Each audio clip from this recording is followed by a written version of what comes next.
المعروف عن الامام امير المؤمنين سلام الله عليه ان ما كان يمتطي ظهر فرش. قالوا له يا ابا الحسن لماذا؟ يعني انت الان الناس عادة ركوبهم المخير هو الخيل، ليش انت ما تمتطي ظهر الفرس؟ قالوا هم يركبوها لواحدة من اثنين، يلحقون عليها مدبر اذا نزلوا بالساحة، اذا طبوا الى ساحة الحرب يركب الخيل، يركب الفرس او الحصان حتى يلحق الهارب او يهرب ممن يريده. انا لا اهرب ممن يريدني ولا الحق الهارب لما اتبع المدبر. وفعلا هيك كان، فعلا كان يوم قالوا له تشو تلبس درع صدرا لا ظهر لها، ليش ما تلبس درع كامل؟ قالوا لماذا؟ قالوا له يمكن يجيك واحد من ورائك يطعنك. قال لا ابقى الله علي، انا ابقيت عليه حتى يصل الى ورائي.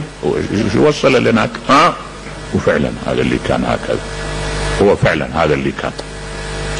على اي حال يعني الواقع هو هذا الرجل اذا تمر بي ما تلقى جانب من الجوانب، هي الظاهرة اللي تلفت النظر، ما تلقى عند جانب من الجوانب يقل عن الجانب الاخر.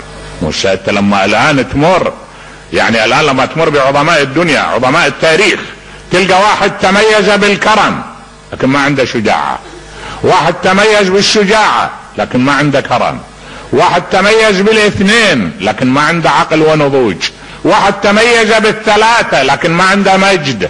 هذا الرجل من اين تأتي اليه؟ ما تجد خصلة تقل عن الاخرى، تتسامت عنده المكارم والانجازات على حد سواء.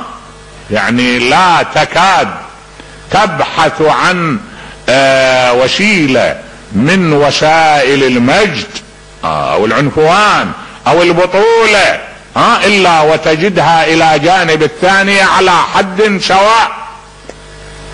هذه الظاهرة يعني مما تميز بها هذا الرجل، مما تميز بهذه الظاهرة، وهي ظاهرة أن لا تقل عنده مكرمة عن مكرمة.